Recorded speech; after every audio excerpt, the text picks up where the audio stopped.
सभी लोगों को हमारा प्यार भरा नमस्कार। प्यारे बच्चों, आप लोग बहुत ही देर से इंतजार कर रहे थे कि सर कब आते हैं और आपदा प्रबंधन पढ़ाना शुरू करते हैं। तो प्यारे बच्चों, फाइनली हम आपके सामने आ चुके हैं और आपदा प्रबंधन पढ़ाना भी अब कुछ ही देर में शुरू भी कर देंगे। आपदा प्रबंधन एक ऐसा टॉपिक जो कि छोटा सा टॉपिक है, लेकिन वहां से क्वेश्चन पूछे जाते हैं, प्रत्येक वर्ष पूछे जाते हैं और लगभग 10 नंबर तक के क्वेश्चन पूछे जाते हैं। और इसलिए आपदा प्रबंधन बहुत ही ज्यादा महत्वपूर्ण हो जाता है। ऐसे तो आपदा प्रबंधन भूगोल का ही एक पार्ट है, ज्योग्राफी का ही एक पार्ट है, लेकिन यहां से क्वेश्चन एक अलग टॉपिक के तौर पर भी प्यारे बच्चों पूछा जाता है। तो मेरे प्यारे बच्चों, आप लोग इस क्लास के लिए तैयार हो जाइए। आप सभी बच्चे तैयार हो जाइए, ताकि आज हम आप लोगों को आपदा प्रबंधन एकदम अच्छे तरीके से सिखा दें, समझा दें। आपदा प्रबंधन के बारे में जो भी क्वेश्चन आपके परीक्षा में पूछे जा सकते हैं, वो सारे क्वेश्चन हम आप लोगों को आज बताने का पूरा प्रयास करेंगे। तो फिर देर मत करिएगा, जल्दी जल्दी से इस क्लास को शेयर भी कर दीजिएगा। तो आप जितने भी बच्चे यहाँ पे जुड़े हुए हैं, एक बार कोशिश करिए कि इस क्लास को पूरा शेयर कर दें, ठीक है ना। कोशिश करिए कि इस क्लास को पूरा शेयर कर दें, ठीक है ना। तो सभी बच्चे भाई जल्दी जल्दी से तैयार हो जाइए। सभी बच्चे भाई जल्दी जल्दी से तैयार हो जाइए। इस सेशन को शेयर भी कर दीजिए, ताकि सभी बच्चे आज के इस लाइव सेशन में जुड़े, आपदा प्रबंधन पढ़ें और आपका 10 नंबर जो आपका है, हम बार बार कह रहे हैं, आपका 10 नंबर जो आपका है उसे अपना बना लीजिए। प्यारे बच्चों, आपदा प्रबंधन बहुत ही जबरदस्त टॉपिक है, हमारे जीवन में भी बहुत काम आता है। हमारे जीवन में बहुत बार ऐसा होता है कि भूकंप आता है और भूकंप में हम लोग इधर उधर भागना शुरू कर देते हैं, कभी उसी दरमियान कुछ घटना घट जाता है, बाढ़ आता है। इसी बार देखिए आप लोग, कितना भयंकर बाढ़ आया बिहार में, सुखाड़ आता है, कभी कभी सुनामी आता है। हालांकि बिहार में तो सुनामी नहीं आता है, क्योंकि सुनामी समुद्री इलाकों में आता है। तो आज ना हम लोग इन्हीं सब चीजों के ऊपर चर्चा करने वाले हैं। अगर गांव में किसी के यहाँ आग लग गया तो वो भी एक आपदा है, उसको कैसे दूर किया जाए वो भी आपको बताएंगे, ठीक है ना। तो ये सब कुछ हम आप लोगों को आज बताने वाले हैं। बस आप लोग अच्छे से इस पूरे क्लास को देखिएगा, ध्यान से एक एक चीज को समझने का प्रयास करिएगा, तभी जाकर के प्यारे बच्चों आपका हर एक डाउट सॉल्व होगा, हर एक कॉन्सेप्ट क्लियर होगा। तो आइए प्यारे बच्चों, सबसे पहले आप लोग इस सेशन को शेयर कर दीजिए। जो बच्चे अभी तक इस क्लास को अगर शेयर नहीं किए हैं, तो आप सभी बच्चों से हमारा ये आग्रह है कि आप लोग इस क्लास को जरूर शेयर करिएगा, ताकि सभी बच्चे आज के इस क्लास में जुड़े। सब लोग मिल करके शेयर करिएगा, ताकि पावर ऑफ टारगेट बोर्ड दिखे। हम बहुत दिनों के बाद आज बोर्ड पर लिखने जा रहे हैं, हम बहुत दिनों के बाद आज बोर्ड पर लिखे हैं पावर ऑफ टारगेट बोर्ड। बहुत दिनों के बाद, पता नहीं पिछली बार कब लिखे थे प्यारे बच्चों, पिछली बार कब लिखे थे ये पावर ऑफ टारगेट बोर्ड, हमें तो याद नहीं है। लेकिन आज बहुत दिनों के बाद आज अपने इस बोर्ड पे लिखे हैं पावर ऑफ टारगेट बोर्ड, क्योंकि अब आप लोगों को असली पावर दिखाने की बारी आ गई है। परीक्षा आ गया है, मतलब अब आप लोगों को अपना पूरा पावर दिखाना है, ठीक है ना।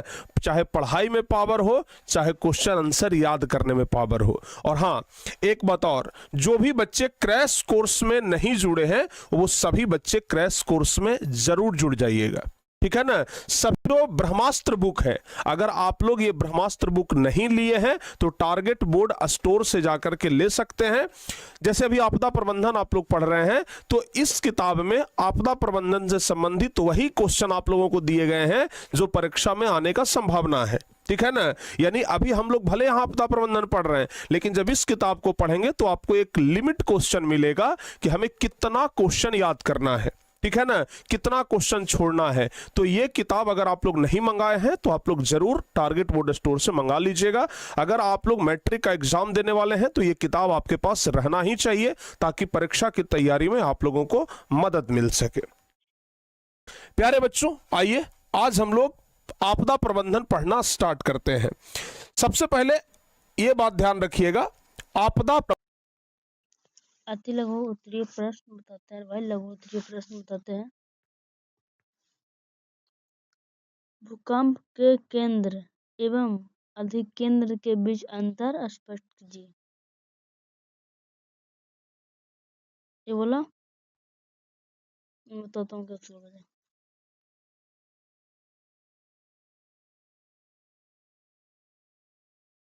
आंसर देखिए,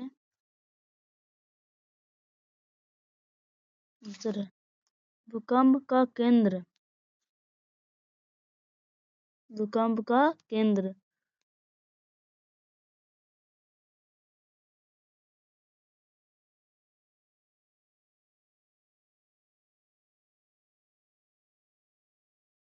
भूकंप का केंद्र और अधिकेंद्र के बीच मुख्य अंतर उनकी स्थिति है। केंद्र का मतलब होता है फोर्स। यह पृथ्वी का पपड़ी के भीतर वह स्थान है जहाँ भूमि वास्तव में उत्पन्न होता है। भ्रंश स्वीदरण शुरू होता है। अधिकेंद्र यह पृथ्वी का सतह से एक बिंदु है जो सीधे केंद्र के ऊपर होती है। से आमतौर पर अधिकेंद्र वह स्थान होता है जहाँ सबसे अधिक स्थिति होता है। एक क्वेश्चन हो गया आपका।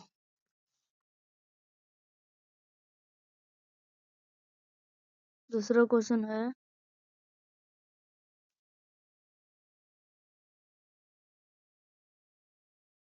भूकंपीय तरंग से आप क्या समझते हैं?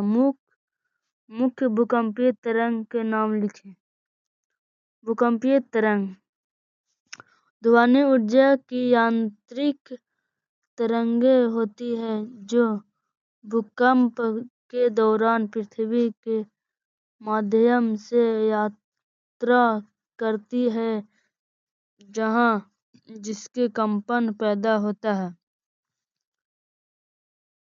प्रमुख भूमिकरण तरंग का नाम लिखें। कौन है?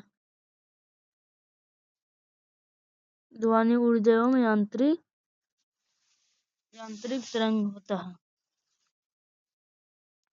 दूसरा क्वेश्चन थोड़ा सा प्रिंटेड करने में स्लो हो गया था भाई, और बताते हैं आगे। मैंने तक मैं बता दिया था। भूकंप देखो प्रकार भी होती है। मुख्य रूप से दो प्रकार की भूकंप तरंग होती है।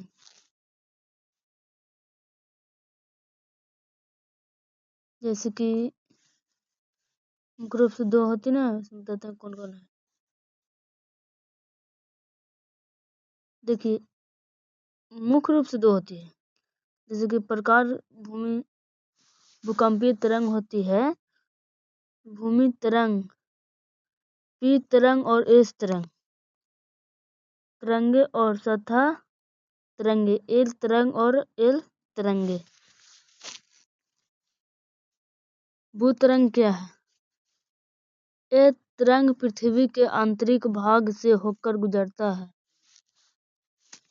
पी तरंग प्राथमिक तरंगे ये सबसे तेज गति से चलती है और ठोस, तरल और गैस तीनों माध्यम से गुजर सकती है।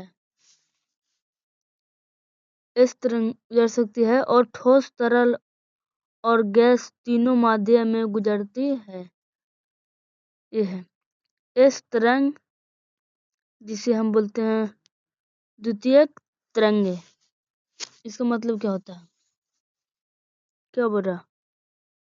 ये सबसे तेज गति चलती है। तुम बता दिया, कौन पढ़ रहा है? द्वितीय तरंग ये पी तरंग बोलते हैं। यहाँ पे पी तरंग बोलते हैं। तरंगे से धीमा होती है और केवल ठोस माध्यमों से ही गुजर सकती है।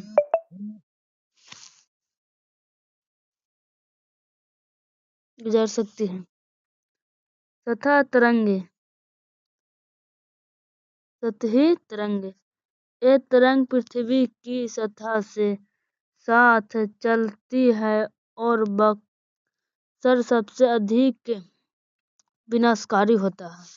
एल तरंग जैसे लव तरंगे और आर तरंगे रेल, तरंगे ए, तरंगे भू तरंगे की तुलना की धीमा होती है लेकिन अधिक आयाम रखती है, जिससे इमारतों को अधिक नुकसान होती है। तो ये 10 नंबर पक्का हो गया भाई एकदम। 10 में लाइक सब्सक्राइब कर दीजिएगा, नहीं किए तो आपका बोर्ड एग्जाम में पक्का आएगा।